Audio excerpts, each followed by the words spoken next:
welcome back to Brothers Blockbusters, a sibling-hosted Average Joe podcast where each week we discuss the biggest movie and TV news and we review the latest releases so you don't have to. I am your co-host, Eric, alongside my brother, Elliot. And today we are going to cover more news from the Batman Part 2, a casting announcement for a new Treasure Island film, some more trailers, and we are reviewing the movie out of nowhere, Obsession. So, a bunch of things happening this week. A little bit more information about some new movies coming up, some new trailers, and just some updates on some films that are coming up in the next couple of years. I think one of the first things, I think I sent this to you actually today, looks like 24 Jump Street is in the works. Yeah, so this came out of Variety this week. I know after, 22 Jump Street, they did like a little montage of like them doing different things.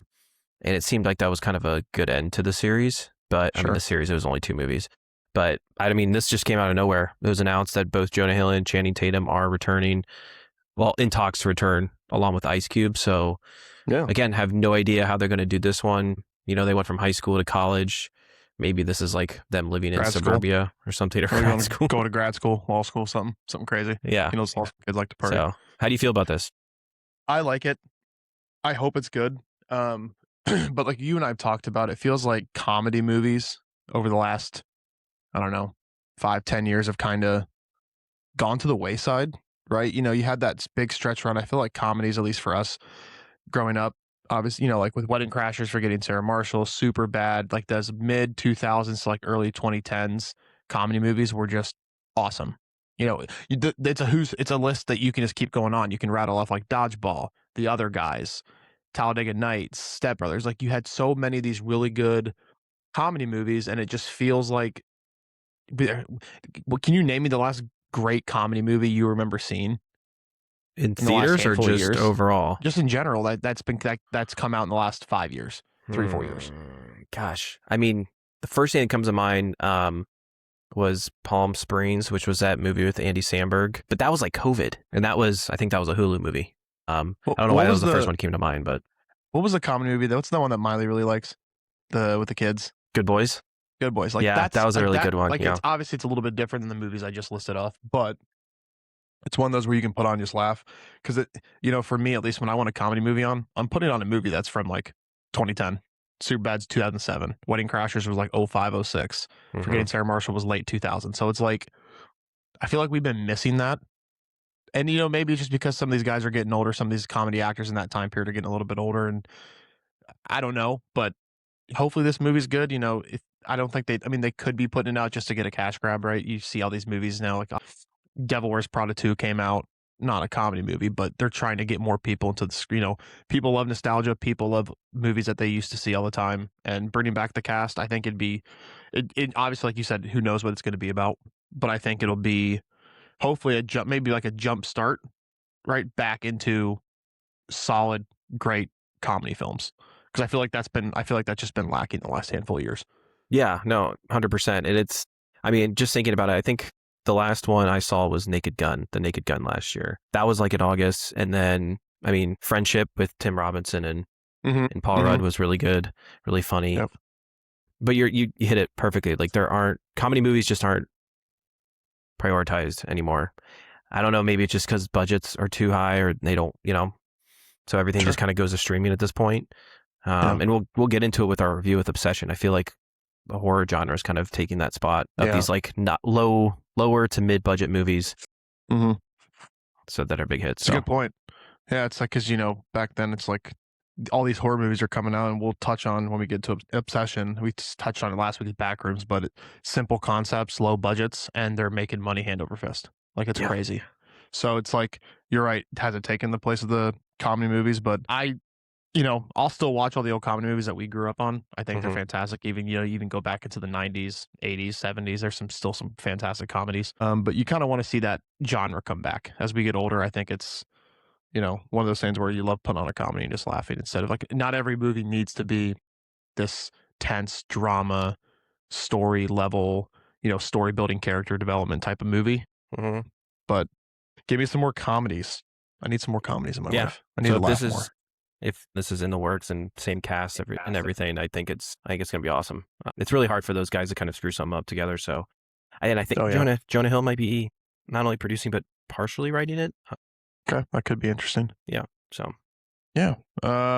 Next, I know we talked about this earlier in the week. So it looks like Hugh Jackman has been cast as Long John Silver in a new Treasure Island film via Deadline. yeah, this is interesting. I don't know. Ridley Scott's directing this too. Yeah, which is pretty sick. I mean, he's Ridley Scott. I mean, it speaks for himself. His filmography. Napoleon. Obviously, recently he did The Martian. Original Alien. Did the original Alien. Yep. Blade Runner. The original Blade Runner. Yeah, original. Yep.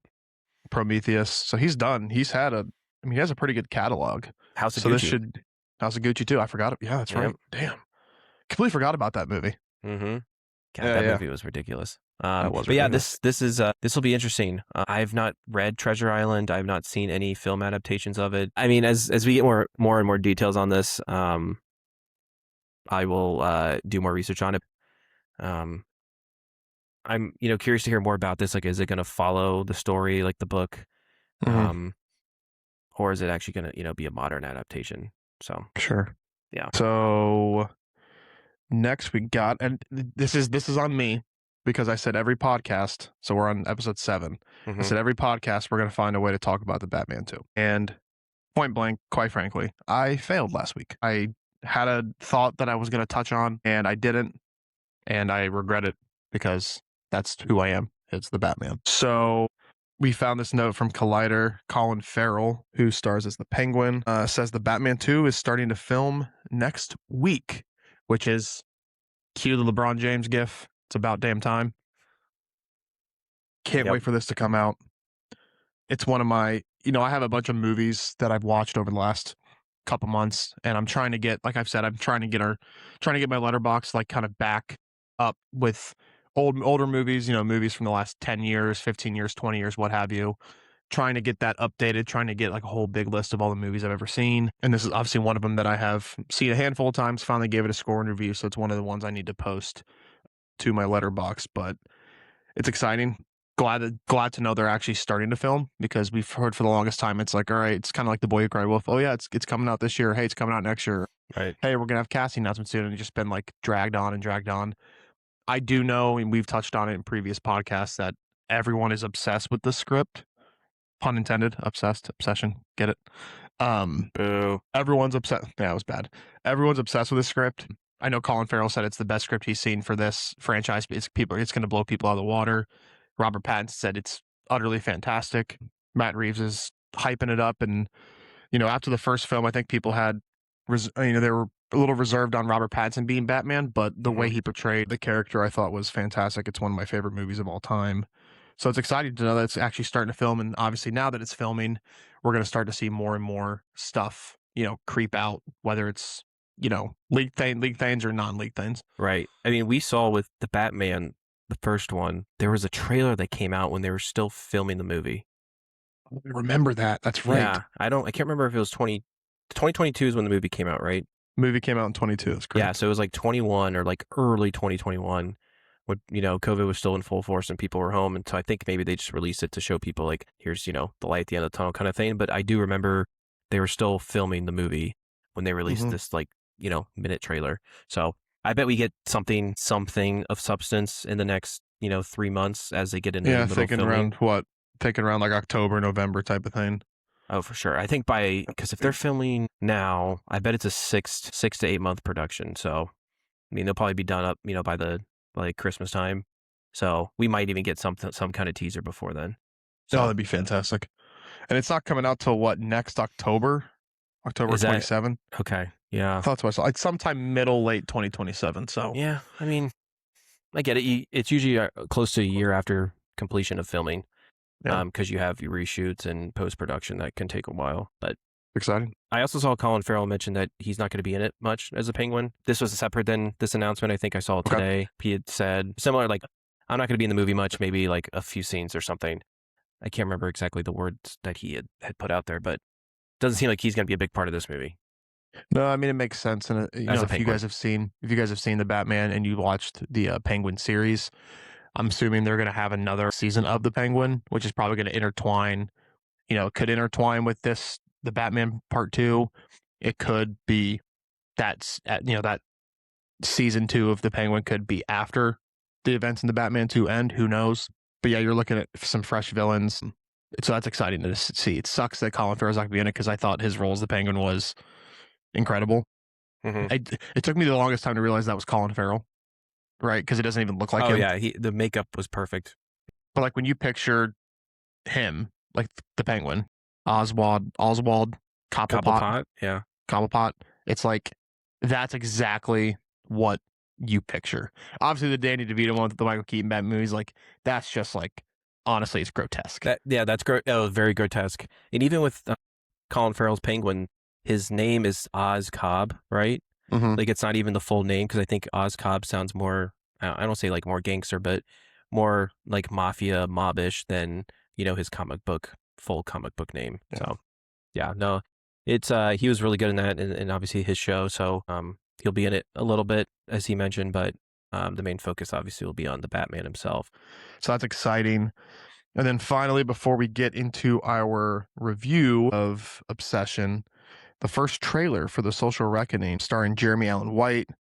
Is it Mikey Madison or Mickey Madison? Mikey Madison and Jeremy Strong. Comes out October 9th. It's based on the 2021 Facebook leak by whistleblower. Is it Francis Haugen? Yeah, an employee from Facebook, which I believe is going to be portrayed by Mikey Madsen, I want to say. Sounds about right. Yeah. Yeah, because I watched a trailer a little bit ago before we hopped on, and she looks like she's the one talking to Jeremy Allen White. Is like she's telling him what's going on. So I think Jeremy Allen White, because she asked him if he was a journalist or something. Yeah. So I think he's the one who works for, I can't remember. It might be New York Times. I can't remember what outlet it was that this broke through, but yeah. So what do you think? You saw the trailer. I was going to ask you, what are your initial thoughts? Anything stand out to you? Any reservations you have? Because I have a couple. Yeah, I mean, it looks decent. It's so weird to see Jeremy Strong as Mark Zuckerberg. I mean, because he goes all out in every role he has. It's just weird to see him as Mark Zuckerberg versus seeing Jesse Eisenberg is, because it's supposed to be like a loose sequel to that movie. Mm-hmm. And this is directed by Aaron Sorkin, I think, right? Yep, directing and writing. Right. It's technically like a spiritual successor, but David Fincher did the original, and he's not doing this. Aaron Sorkin did the screenplay for Social Network, so okay. So he has a little bit of ties to the movie. Yeah, it's got his ties in there, but I have no clue if this is gonna be any good, just because it's not the same director. I mean, Aaron Sorkin is writing it; he did screenplay for Social Network, but I don't know. I'm just like I'm lost for words for it, but I'm not like excited for it because Social Network was so good. It's gonna be so hard to meet those expectations. Social Network was a masterpiece. Like it's one of the best movies of like the century. Yeah. So I was actually, to kind of touch on that a little bit, I listened to I know you used to listen to them, the Lights Camera Pod guys, which is now Project Big Screen, another movie podcast that I find. I mean, I like all the guys on there, and they did top 50 movies of the century. So all five of the guys on the show basically gave their own list of their top 75 movies from the year 2000 to 2025. And then Jeff D'Lo had like I don't know how to describe it. He had like a matrix in a system that basically gave points if a movie was top 5, if it was top 10, if it was, if everyone had it in their top 5, it got bonus points. Anyway, he came up with this massive algorithm to determine, based on everyone's rankings, where these movies were in terms of top movies of the century. Yep. And Social Network was number 1 on that list. Wow. Okay. Yeah. So I haven't seen it in years. It's been a couple years since I've seen it. Jesse Eisenberg in that movie was, I mean, I wanted to like jump through the screen and just punch him. I know. He portrayed that role just like incredibly. And then Andrew Garfield was incredible. Justin Timberlake with his role was slamming his laptop, and I've seen behind the scenes of that. Like I'm on like they had Instagram. They'd grab they'd use multiple laptops to record it. Yeah. Yeah, and I've seen the clips like behind the scenes when he does it. And it's just like that movie. I need to go back. Actually, I think I need to go back and rewatch that at some point here the next couple weeks or something just to kind of remember how good that movie was. But again, it's like I don't. Is it really gonna? I mean, I love Jeremy Strong. Mhm. Jeremy Strong's an incredible actor. Like him in Succession might be one of my all-time favorite TV show characters roles that anyone's ever played. And I think he'll do a great job of portraying Mark Zuckerberg. Just a little bit in the trailer, you could see how he's acting. His mannerisms kind of have that same vibe He was as really good Zuckerberg in The does. Gentleman too. Oh, well, yeah. When he was talking, Yeah. I heard him talking to Zuckerberg. I'm like, that sounds like his character from The Gentleman. So I'd be interested. I just don't know how it's going to be without Jesse Eisenberg as Mark Zuckerberg. I don't know how this is. I mean, I could be wrong. They could absolutely pull this off, and it could be one of the better movies of this year. Mm-hmm. But I'm not going to hold my breath. Will I go see it? Yes, because I love The Social Network. But it's one of those things where it's like, if you're going to put this out, you better, you're going to you got to swing for the fences. And they got a good cast. I mean, the cast is pretty good. I mean, Mikey Madison's an up and coming star, and Jeremy Strong's fantastic. So it's like, we'll see. I mean, I'm looking forward to it. But again, I'm some of these movies, like, you just need to temper your expectations. Like, oh my God, this is going to be the next Social Network. And then you're going to go into it. And if it's not as good, you're going to be super disappointed. So, Right. Expect the worst. Expect Yeah, the I mean, worst and you'll never be disappointed. I think this has I don't know. I think the floor is high because it's Sorkin directing, and like you said, we have some really good actors in this movie, so I don't think it could be that bad. But it's one of those things, like, who wants it, who needs it. I know Sorkin's like wanted to make a sequel for from Social Network for a long time, and this is like one of those like incidences with Facebook, like, let's create a whole story on this. So I mean, it's I'm the same way. I'm just kind of wait and see. So as we get more trailers, and then let's see if there's more hype around it towards October. I think it's October 9th when it comes out. So we got some time, but yeah. You ready to get into the main review? Yeah, man. Let's talk about this fucked up movie.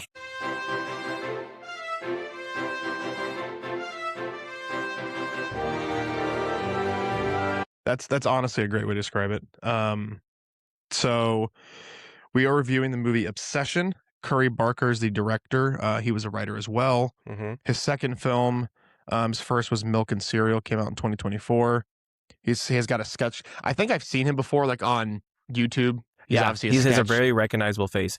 Yes. So he's got a sketch comedy YouTube channel, and I know I've seen him in and around like Instagram reels and things like that. He's also writing and directing a reboot of the Texas Chainsaw Massacre with A24 in the near future, which is exciting. The movie that scared the living crap out of us when we were kids. So yeah, Curry Barker was the director. Main cast: Michael Johnston as Bear. That's what he's known in the movie. Bailey, just a music store employee, and then is it Indy? Indy, yep. Indy. I think it's Neverett. It might be Neverett as Nikki Freeman, Bear's coworker, friend, and his super crush. Mm-hmm. So the film follows Bear, Michael Johnston, a music store employee who buys a supernatural toy that grants his wish for his friend Nikki to fall in love with him, resulting in horrifying consequences. Yeah. So this is what Ellie and I touched on earlier, and we touched on last week at the Backrooms, kind of two similar movies in a sense of low budget. This movie had a budget of $750,000. Yeah, which in the movie world is not a lot. That runs out quick. Yes, $750K, and then current box office as of yesterday has made $235 million. Yeah, so that's as of June 10th. It's crazy. It's insane. Crazy. So this is still in theaters. I think it'll be in theaters for probably a little bit longer just because of it's just making money. I mean, I go anywhere right now and everyone's talking about Obsession. They're asking, like, I had a couple friends from work who are a little bit younger than me, and they're like, hey, you guys going to review Obsession on your pod? Are you guys going to watch? Have you seen Obsession yet? And I think I was talking to one of them today about it because he had just seen it last week. So we spent about 20-30 minutes talking about it. But it is very similar to Backrooms, where not only low budget, I mean, Backrooms was still like $10 million, but it's made 200, pretty close to 200 plus million. But also both directors are very similar backgrounds. Yep. Well, very young. Yeah, very young. So Curry Barker, he's a little older. I mean, a little older. He's like 25, 26. Wow. He has his own like sketch, like you mentioned, like a sketch comedy YouTube channel. So very similar to Kane Parsons, who directed Backrooms, where these guys came from like doing YouTube stuff. Kane Parsons came from doing like some horror stuff, whereas Curry Barker comes from some more sketch comedy. But at the same time, you have these two guys who are coming from YouTube backgrounds, given low budgets to make these films, and are just knocking it out of the park. Killing it. I Yeah. mean, it's clearly the proof is in the pudding, right? I mean, he's $235 million is insane especially for a horror movie too, right? Because horror movies are kind of like cultish in a sense of like, if you like horror movies, you're going to go see it. But some people who are like on the fence with this have apparently gone and seen this movie, and people are obsessed with it. I mean, this movie has grown. Typically, with most films, you will see the first weekend be the highest weekend of its box office run. Sure. It makes the most money. Then after that, if it dips less than 50%, that's really good as the weeks go on. And then but with this movie, not only did it grow after first week, it's continued to grow. So I think after like the third weekend or the third week it was in theaters, it had made more money than it did the first weekend. Crazy. Which is like word of mouth, right? Like I remember when I was looking at movies for the month of May, because this came out late in May, I was going through my list, and again, just plugging it, firstshowing.net is what I use to look at upcoming movies. I was going through the list of every week for May. I saw this movie, did a quick Google search, saw it was a horror movie. It came out and premiered, was it Toronto Film Festival? Yeah, late last year. So it already had been released, so there was some like critic reviews of it, and it looked pretty good. So I'm like, all right, I'm gonna write this down, see if we actually come to it when it comes out. And yeah, I mean, it's knocked it out of the park. Continued to grow after week. Word of mouth has been really strong with this movie. Yeah. So spoiler free now. So initial reactions. Give me 1 sentence reaction. Give me your initial thoughts on this movie, because you just saw this last night. So it's kind of fresh in your mind. So I'm calling it a modern horror classic that leaves you feeling queasy but satisfied at the same time. Kind of like Taco Bell. Or like in some cases, White Castle. But yeah. There you go. It's a good one. What about you? Okay. For me, it's like, because I saw this about 2 weeks ago, so I'm trying to, re-jog my memory of it, and you and I were talking about it. I think it's a simple concept shot straight into stardom. Oh, I like that. Like, obviously, low budget. It's a simple concept when you think of just a modern movie. It's just like, we'll get into it, obviously, but he likes a girl. He doesn't know if she likes her back. Like, he doesn't know if she likes him back. He gets a thing at a store that says, "Oh, hey, you make a wish and it'll come true." And he, like any guy his age probably who's in love with a girl, "Oh, hey, you know what? I wish she loved me more than anyone else." That's pretty much what he says. And that's the whole concept of the movie. And then taking that basic premise and doing what they did, crazy. I mean, it's crazy. It's two movies back-to-back weeks of simple concepts. Obviously, Backroom's coming off just a freaking picture, and then this off a simple little thing, and then they turn it into this just massive movie that people are going to see in droves. It's awesome. Yeah, I mean, it's awesome. Like you said, it one of my like what I thought worked was it is a simple concept. So like the like monkey's paw, like lore. I think it's like a mummified monkey's paw, and you get like 3 wishes from it. And whatever you wish, it's always going to end up fucked up. But yeah, I mean, it's a simple concept where a lot of these I don't know, low budget horror movies that might be released on streaming, like you could have this concept of like you get 3 wishes. It's like a genie in a bottle kind of thing, right? Sure. Yeah. And it can be kind of lame and boring, but I thought they executed this really well. And that really partially of it was the cinematography. I thought it was shot really well. The scenes where Nikki, who is the girl that the Michael Johnson's character Bear is like obsessed with, which she obviously ends up being obsessed with him. The scenes where she is like acting very demonic and feeling off is like, it's super dark, and we'll get into like some of these scenes of like really terrifying. Yes. But it just like the way it was shot, like there were the way the camera was panned in some scenes where there's going to be a jump scare, but there was not necessarily a jump scare. And then you're like, oh, there's not going to be a jump scare because the scene's gone on long enough where nothing's going to happen. And then, bam, you get hit with something. But I think it just really felt like the feeling of discomfort the whole time, which is a positive. This reminded me a lot of Hereditary. Interesting. I was wondering if you were going to make that comparison. A24. Interesting. Ari Aster movie. Yeah, that one, like, it made me feel discomfort the whole time because I was always like, I was on the edge of my seat in a way where it wasn't like, oh my God, what's going to happen next? It was like, I never felt safe. I think Hereditary made me feel more disturbed, like more like mess with your mind a little bit more than this one did. I see. Yeah, I see what you're saying there. Yeah. But I mean, she's disturbed an is definitely a good way to say it because it's yes. just how this movie progresses and how it becomes more obsessive. No pun intended. Mhm. You just know, like the third act and the final few scenes in the movie. It's just going to be bad shit. Yeah, I think she's an absolute star. Like Mhm. this role and this performance, we touched on last year. Obviously, if you guys had seen my list, and most of you who probably have seen this movie have seen Weapons. Amy Madigan won an Oscar for Best Supporting Actress for her role in that movie. That's And Gladys, right? I'm as Gladys, and I'm Yep. saying right now, come award season, do not be surprised if she is nominated for a Best Supporting Actress role. Mm-hmm.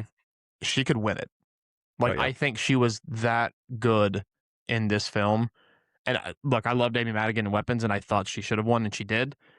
I think I like this role a bit better, just a smidge. Like, I think she acted like her acting chops were just, insane. Taking Yeah. such a simple concept and doing little things, whether it's a facial expression, Mm-hmm. whether it's like a time when you don't think she's going to say anything, she has like a one liner or she says something that's just like so off the cuff of like, wait, what? Mm-hmm. And just portraying someone who is legitimately obsessed with that person. Her facial expressions throughout the movie were like, it gives you chills just like thinking about like some of the faces where you're like, oh, you're serious, or like something's gonna happen because the way she's looking at you. Yeah, she was. That's one of my other things that I thought worked. Like, it was like she was fantastic. She stole the show, and I really liked Michael Johnson as the male lead of Bear, because I think he was in almost every scene of this movie. Like, he was he drove me nuts. He drove me nuts in a good way. I don't even know if he's been in anything before, but to be able to go the whole movie and be I think he was in every scene. I'm trying to think of a scene where he was not part of it, but he was really good too. But obviously, in a way, like, you want to punch him in the face kind of way. Yeah. But aside from what worked, what do you think didn't work, if anything? I don't think there wasn't much that didn't work. It's one of those things where it's like, part of movies is you have to just watch it, and they're not gonna, like, when you have a scene happen, they're not gonna be like, hey, here's what's about to happen. Here's what's happening and why it's happening. They're not gonna give you like little Cliff Notes versions. There were a couple things in this movie where I was trying to wonder, wait, why is she acting that way in this way? Like, why is she like what was the purpose of her like creepily like crawling around the floor? Right? Like, when she's like in the room and she's just like doing random crawls, like crawling across the desk or backwards pedaling here. It's like, okay, but why? And maybe it's just she's obsessed with him and she's just doing weird ass shit. I don't know. And I've seen some internet theories, some rumors, some fan theories, and we can get into that once we get into spoilers about potentially why she was acting the way she was. It was just little things like that where I was like, oh, I wish why do they get so different with it? Does that make sense? Yeah. No, there were some scenes and there was some comedic timing, but like some comedy into it, where she's like, at one point, this is not spoilers yet, but we'll get to it, where she's like really, really upset and she's like crying or like making a scene, and then Bear will say like, okay, like, fine, or whatever. He'll say something to like please her, then she'll just like immediately stop, and then her face would become normal again, then she'll start smiling. Yes. Yeah. Yes. Yeah. Yeah. So, not much didn't work. I think most of it really worked for what it was. It's one of those movies where you're like, damn, this movie was so good. I wish me as the viewer really knew every little detail about why certain things were happening. It's like, crap, I wish I could understand that better. Yeah. Not to take away from the movie though, but is there anything for you that didn't really work? I think maybe it was this is very nitpicky. Like, I thought it was maybe a little too long. What was the official runtime of this? It was like an hour and 45 minutes, which again, it's not very long. Like, it's not. No, it's not. We just talked about it a couple weeks ago. I'm like, I think based on this story, it probably could have been maybe an hour and a half. Maybe could have cut out 15 minutes here and there. I mean, sometimes some parts that go through like their relationship, and I'm like, you could have cut out some scenes in there. And again, that's kind of a little bit of a gripe. And then, I mean, now that you brought it up, some of those scenes where Nikki was obviously acting weird because of the whatever's going on with her, but the way she like moved her body and like Mhm, ran around a mhm. room or Yes. Yeah. other things like that. I'm like, yeah, that was kind of weird. But again, Yeah. I mean, some of it was supposed to be funny. I mean, it's it's a pure horror Sure. movie, but there's supposed to be Sure. some comedy to it. And I feel like, I've seen a little bit of Curry Barker's like sketch comedies. It did have like, you could tell, I was like, you know what? After like remember, I was like, that did give like a little Curry Barker esque Okay. comedy like part Yeah. of like something that he would create. So, that's probably what that is. So if you guys are familiar with Curry Barker, maybe you guys will pick up on that more so than I did in my first watch. You want to get into spoilers? Yeah. So this movie was like, it gave you the classic jump scares of a horror film, But they were kind of earned, right? They felt like they deserved it, not like just to it's get like, you scared. there were parts of this film where I was just like, I didn't know if I needed to be scared or if I wanted to laugh. It was like a combo of both. Like that whole scene what I found interesting is there were times when she was acting differently, and I've done so much like in depth, diving into some of this. It seemed like in parts of the film she was actually herself. Yes, Not that's con- and 100%. they came out and said she wasn't controlled by like an entity. She wasn't controlled by the powers that be.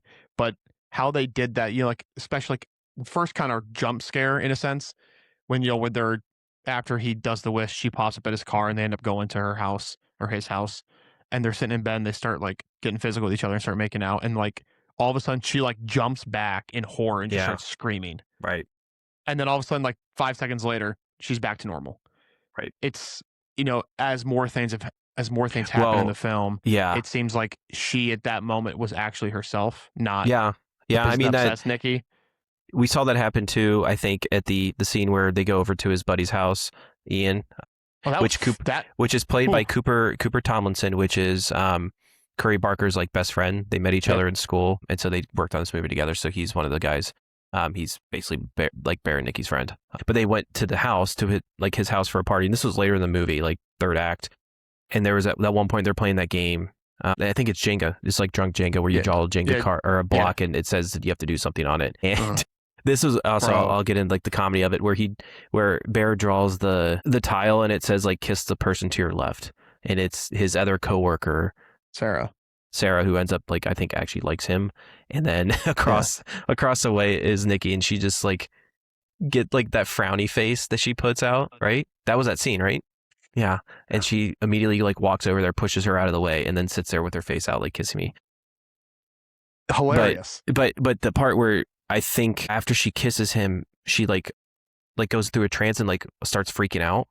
Mm-hmm. She kind of backs up a little bit. It's like, is she like her normal self now? And then she goes back to being the obsessive girlfriend.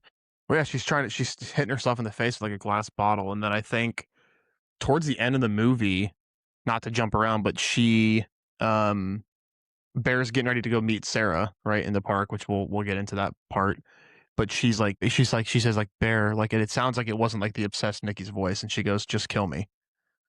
So it's like little parts where it's like the actual Nikki's like coming out of the trance or the state that she's in, and she's like, I need to get out of this.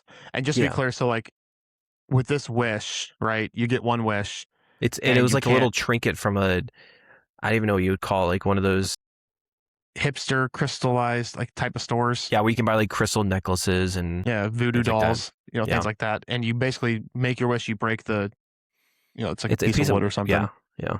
And the only way that wish can be undone is if either person who the wish was about dies.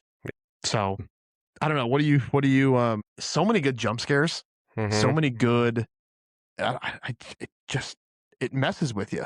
Yeah. I mean, I don't know. It was very, it made me, and I mentioned this in like what worked. It made me feel discomfort. I had a feeling of discomfort. And I knew just as the movie went on and on, like it's going to get worse and worse. And of course, like her obsession gets worse. So, I mean, this guy Bear, he's kind of socially awkward. Very socially awkward, very timid, very shy. Very timid, in love. Not confident. Not confident at all. And he's in love with this girl, which like, he's not like, he's a decent looking dude. Like I texted you, he looks like Dave Franco. A little bit. Like he's not like a bad looking dude by any means. Well, didn't she ask him if he liked her? Yes. And he, of course, didn't say anything. No, he's being his usual kind of cowardly self. Yeah. And like you get in those situations, everyone has been in those situations where you want to say something, but you just can't get yourself the courage to do it. Mm-hmm. And he was kind of like, all right, I'm going to go home. And then all of a sudden he's like, you know what? Fuck it. I'm going to make her in love with me. If I can't get the courage to do He it. didn't even think it was going to work. It was just one of those things like, yeah. It's like when you pour like a 4-leaf clover off, or you're doing like the, or like you blow the candles or 11/11 Yes. make a wish kind of thing. Yes. Yeah. And he thought that's what it was going to be. And I think in his mind, he was probably like, I just, I hope, I just want her to be in love with me more than anyone in the world. Yeah. And for the longest, things where yeah, it was just gonna be those things where like, hey, like I'm assuming in probably his mind when he did this, he's probably like, she's gonna, the next day she'll call me or text me wanting to meet up, and she goes, hey, I want to tell you something. Like I have feelings for you. I've always had feelings for you. He's so like naive and stupid. Yes. Because for the longest time he thought that she actually somehow liked him, and initially thought maybe she was on like ecstasy or something, and she ended up telling him that even though she wasn't. Well, dude, crazy this is what made me so mad about this dude, about this guy's character, is like the first night this works, where she's becoming a little bit different. They hang out. She comes over to his place. Literally, the next morning, this girl digs up his dead freaking cat and gives it to him. Like, I know he's obsessed with this girl and he loves. He was so obsessed with her that he's willing to like bypass this stuff. And then he gets to a point where he, once he realizes this is actually real, because of like it gets crazier and crazier with her. But yeah, like the day where he left to go to work, and she literally stood in the same exact spot the entire day until he got home. He was so obsessed with her that he was letting this go to like the most drastic lengths, and then realized, yeah, I'm gonna wait until my friends start getting murdered that I want to reverse this and everything. That was well, like there's so much to unpack with this. It's you can go scene by scene, but there were so many little things where it's like he's just like so in love with this girl, and he just is trying to look past all these batshit crazy things that she's now doing because he made this wish. And at one point he tries to undo the wish, and they basically say, sorry bro, like you can't. So he tries to go frantically go buy more, but like, well, even like before that, like when you mentioned already where that one night he wakes up, because Sarah texts him like, hey, we need to meet because I need to talk to you about this kind of stuff, and he can't get up, and then he gets up, and then she starts talking to him without like her mouth moving at all. That was kind of creepy. She's asleep, and basically says like her obsessive persona is not awake right now, but the real Nikki is talking to him and saying like, just kill me, dude. Like I can't do this. And he takes that as she would rather die than be with me. And instead of being like, you know what, maybe I should either just kill you or just kill myself to end this, he's like, no, I'm out of here. Like he thinks there's in some realm he can fix what's been going on. Bear goes to meet up with Sarah. 3 a.m. They're in, I don't know, a parking lot. I can't remember where they were, like a library or something. I can't remember. No, I think it was like in a park. Yeah, it was a park. Because they talked about in the past they used to do that. But you could see the cameras pan, like you can see Sarah who's sitting in the driver's seat, and Bear is kind of closer to the camera, but you can see past Sarah, which you see the window, and she's talking about like, if I wonder if I got into this, was it like art school or something? Art school, I think, yeah. And she confesses her feelings to Bear. She tells Bear about Nikki and Ian. Like she's basically spilling the beans. Like I should have done this a long time ago. Which it's not going to end well for her. Like, no. and based on how the camera's pan, the scene is going. Like what's going to happen, and it's going to happen, but it still freaking scares you because then all of a sudden Nikki just smashes through the window, then just with a brick, and then starts just smashes her face. Walloping. Just walloping on this girl's face. Just absolutely brutal. Which kind of reminded me of Hereditary towards the end where... Yes. The mom is smashing her face against the static ceiling door. Yeah. Yes. Yeah. But to kind of get to the final scene, essentially, I use that word a lot, essentially. He comes home and Nikki is wearing Sarah's dress and basically threatens Bear at gunpoint. And Ian arrives to the house and they're about to he's like knocking on the door. He's like, Bear, you're right, this is true, I got $1 billion. And then he opens a door, and then of course Nikki, who's gone full obsessive at this point, just shoots him dead. And then Bear, I think, like, well, he went into the bathroom because he was basically going to kill himself. Yeah, so he's like, after this happens, after Ian's dead, he's like, all right, Ian's dead now. He goes to lock himself in the bathroom. brings back the pills from the beginning of the movie where his cat ate them and died, which also shows how big of a POS he was. Like his cat died from overdosing on these like oxy pills, and he's like he's crying not because the cat died, but because of like his situation with Nikki. Like it didn't seem like he cared about his cat. Interesting. Yeah. Interesting. He mutters some words like when he's crying because of the situation. Like it's not because the cat said it's Nikki doesn't love me and blah blah blah blah blah blah blah. But anyways, yeah, he takes these pills, and then this is the crazy part because he wants to end his life, and I think he realizes at the last second he doesn't want to die. And he's trying to gag himself, and then you can hear Nikki outside with the last one wish. Willow snaps it, and then all of a sudden Bear like stops trying to kill himself, or stops trying to like gag himself, and then walks out. And you can assume that she wished that he was obsessed with her, maybe. Yeah, basically, I think it's she wished that he was obsessed as much as she is of her. Yeah, and then obviously in that scenario, he's obsessed with her now, so he obviously doesn't want to kill himself, but he just took pretty much an entire pill bottle worth of oxycodone, and he ends up dying, overdosing. And then as soon as that happens, it hits, and her curse is lifted, her spell, her thing's lifted, and then she's like sitting on the couch like, what the fuck? And then just starts screaming because she wakes up as herself, and she sees all three of her friends dead right in front of her. Yeah. And she is killed them all besides Bear. Right. So she is going to be in a psych ward or going to prison for the rest of her life. So, which and no control of her own. Like she did nothing wrong in this whole movie, and it's all because this one guy was obsessed with her. It's all because this one guy didn't have the balls to go up to her and just be like, "Hey, I got a crush on you. I like you." And then guess what? He didn't even realize like the other girl was equally like in love with him, and he just didn't care because he was so. I think it's funny because it's like obsession. It's almost like he's obsessed with her. The idea of her, of what he wants her to be, and in love with him. But it was wild. It was a wild ride. I mean, we just talked through spoilers of like there's so much crazy shit that happened. Yeah, like the jump scare part. I remember sitting in the theater, and I'm like, I looked at Katie, and I'm like, I know there's a jump scare coming. I just don't know when it's gonna happen. And then it happened like 15 seconds later, and I was still, I jumped. It got me. But good movie. Before we get into the scores, like if you are a fan, again, you can listen to spoilers and not see this movie if you want to not have to watch something scary. But if you love horror movies and you love, like, I don't even call it like elevated horror because it's kind of gotten a bad rap over the last few years, ever since like, Get Out and Hereditary and some in Midsummer, like these more quote unquote sophisticated and quality horror movies have come out. This is, I think, probably in that pack. Maybe just like a little bit below like a Hereditary or a Get Out, but it's still right there in terms of the quality of the movie. So if you haven't seen it, please go see it. But let's get into our final verdict. You want to give me your final scores? Yeah. So I went back and when I first thought about when I scored this movie right after I saw it, probably should have given it another day or two. And I was just talking about how much I thought the kid was just acting. Like I thought his acting was just atrocious. And Kitty goes, no, that's how they're trying to portray the character to you. And I should have caught that. It also didn't help that Katie and I had just done a wine tasting at Cooper's Hawk. So we were we went and got dinner after we were done. So we went until this movie at like 10 o'clock on a Friday after a long work week.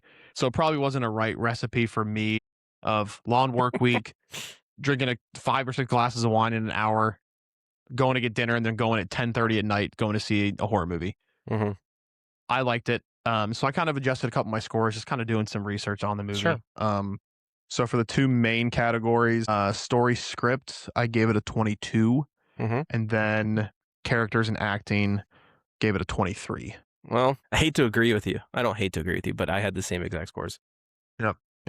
Yeah, I mean, like we've talked about for the last 30 minutes, the characters, the acting was so good. I mean, I think I honestly gave that a 23 just because of her. Oh, yeah.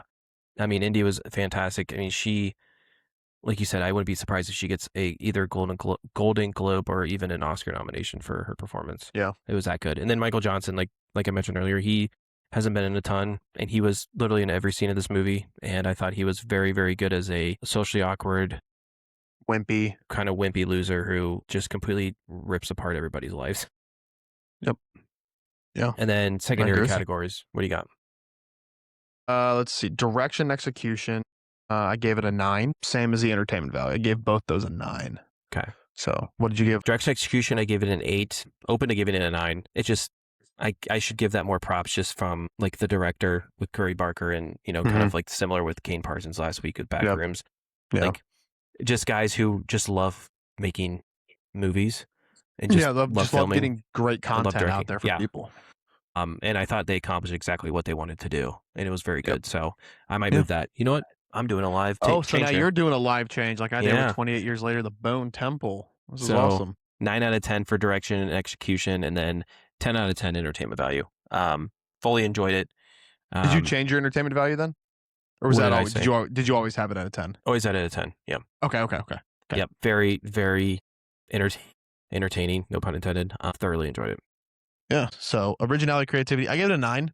Okay. I think it was super creative, obviously with the lower level budget. You've seen types of horror movies like this. Mm-hmm. But coming from Curry, coming from low budget, you're trying to come up with something different than we've seen in the horror movie realm. And I think this did that. So I gave it a 9. Okay. I did give it, I was a little lower. I gave it a 7, and primarily because this isn't a new concept where somebody makes a wish or has the ability to make a wish and stuff goes completely wrong. But I thought it was very creative in how they went about it. Yeah. So yeah, I mean, it is a 7, but it's still a very creative movie. And I thought what they did with a simple concept, they were able to elevate it a little more than what you would typically see with it. So now we'll get into emotional impact. 8. I gave it an 8 as well. Like, part of me wanted to give it a higher score just because you feel for. Honestly, it's like you can relate to all the characters, right? You can relate to Bear. You can relate to Sarah, especially. Sarah, I felt like it was Sarah and India, I think, were the two biggest victims. Obviously, I mean, she was the biggest, right? Because she's the one who turned into this obsessed, crazy person that she didn't even ask for it. You're talking about Nikki. Nikki, yes, Nikki. But, you can connect with all the different characters and what they all went through in this movie. It didn't really, tug on the heartstrings, I guess. I think it tugged on the heartstrings the most when he found his cat dead. Mm-hmm. For me. But you can genuinely feel, especially in that last scene with her and her coming to the realization that she's back to herself and what all has transpired. And she has honestly absolutely no clue how or why or any of this happened. Mm-hmm. Like, you feel for that in that moment. It gets you. It doesn't make you super emotional about it, but it makes you really relate to that character of like, holy shit, I can't even imagine what she's going through in that moment. So, nothing crazy, not like a 9 or a 10, nothing where it's like, oh my God, this movie just hit me so hard. But it's not one of those movies where like, yeah, dude, I don't really care about this. So I gave it an 8. Yeah, I gave it an 8 as well. It was one of those things like you kind of knew the destination, what was going to happen at the end.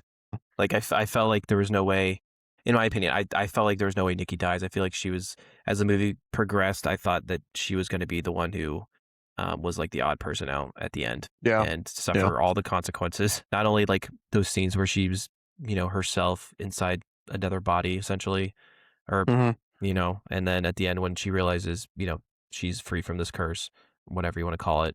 Like the realization that she had, like trying to put yourself in those characters' shoes, put them in her shoes. It's like, I can't even fathom what that would feel like when you snap out of it. You realize, holy shit, I'm back to myself.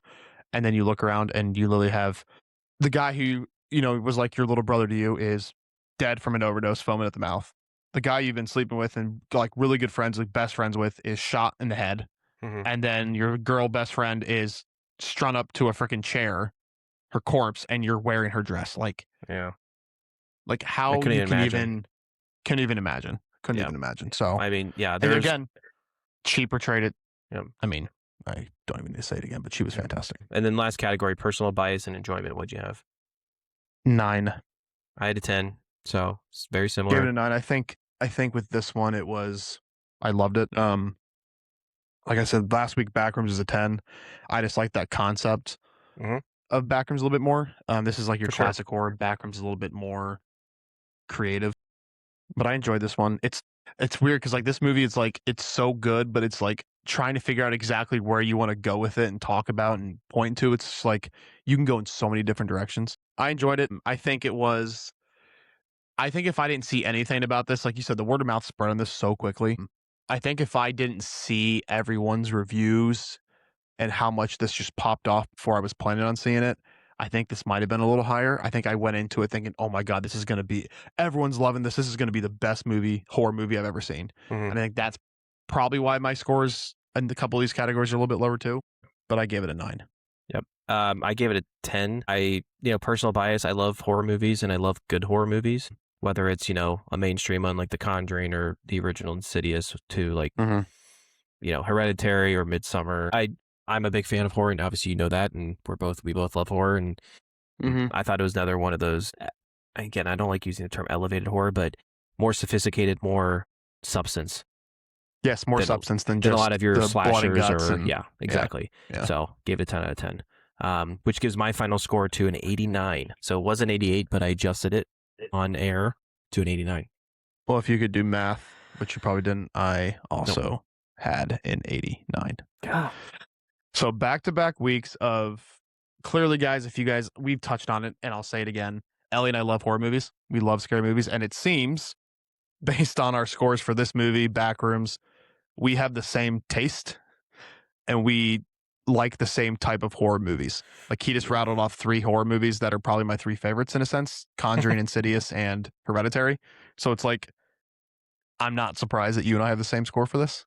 All right. Well, to be a successful podcast, we have to disagree on something. Or you are more emotional and I'm more measured, but I don't think that's shown so far. But yeah, I mean, we're brothers, so we come from the same people. So I think I think we have some good ideas here, but we will disagree. I mean, we do. Let's be honest. I know we're gonna have some differences, and obviously, I think I like the Batman a lot. Not a lot more than you do, but more than you sucks. No, just kidding. Batman's good. Don't say you that. love the Batman. I need to watch it a couple more times, but yeah. I love it. So we're going to disagree on some things, but that's the beauty of us. That's why we started this, because Elliot and I just love talking about movies, and we really do have the same taste. And obviously, there are going to be some movies that we review. Who knows what the coming weeks hold? Elliot is I can speak for you. I know you love Spider-Man. You love Spider-Man in the Marvel movies.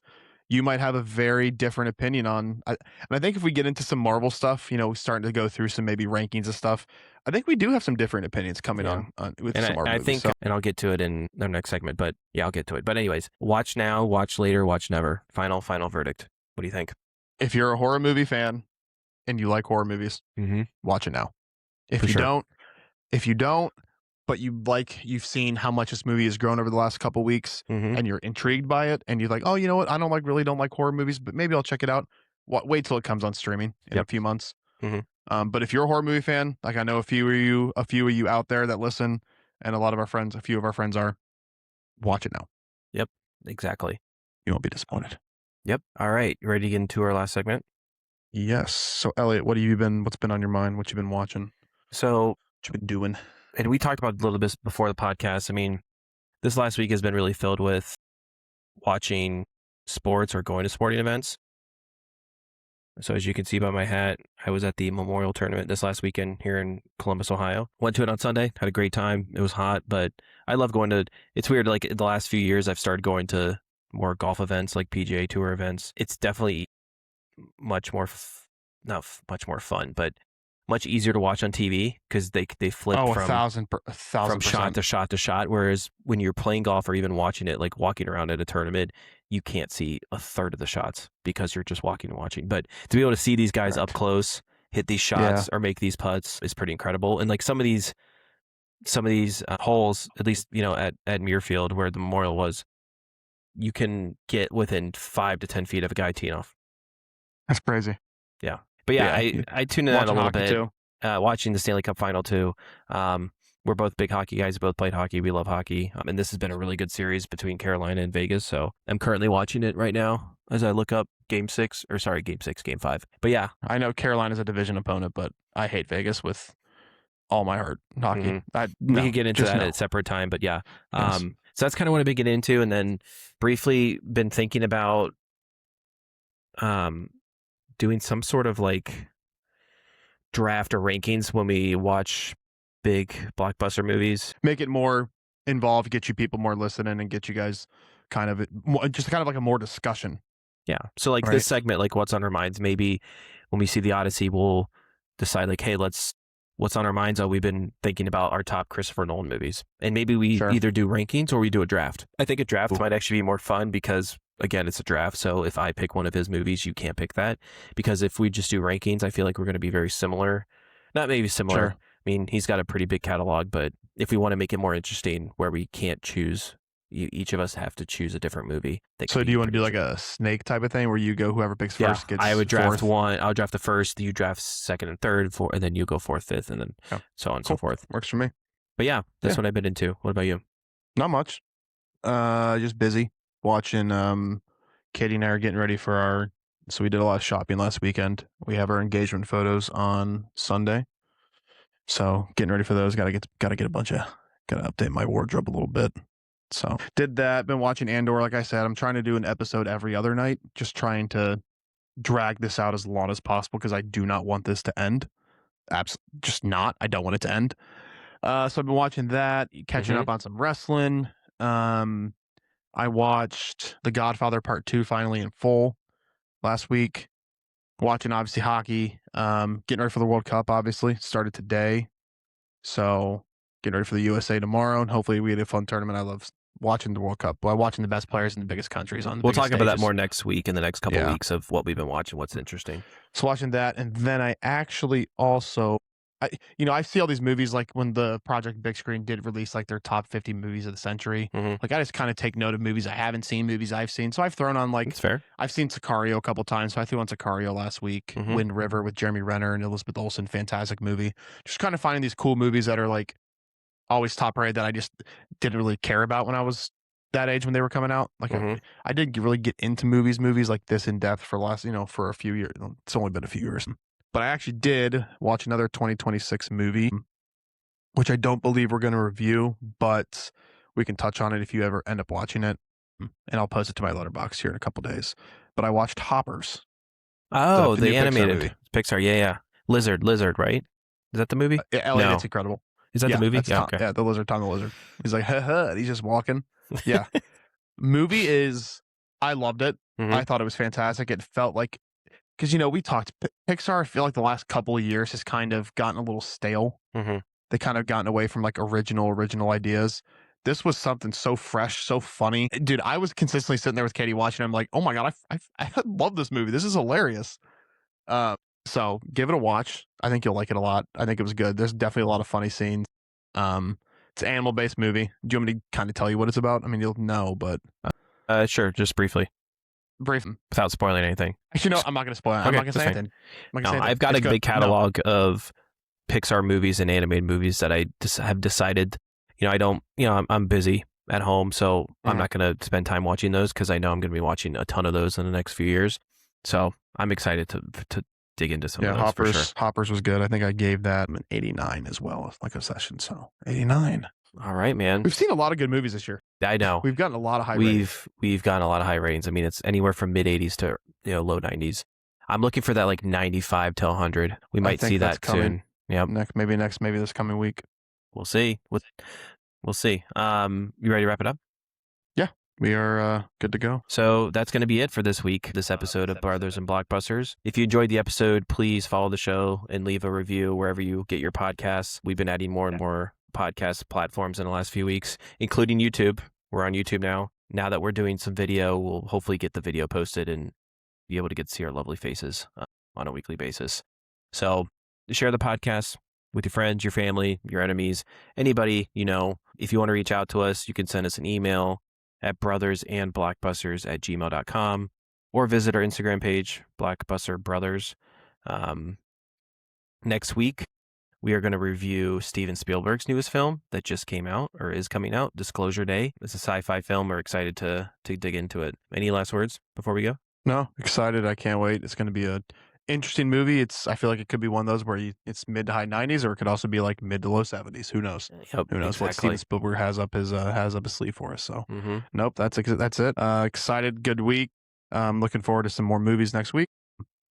Thank you for listening, everyone, and we will see you next week. Have a great week.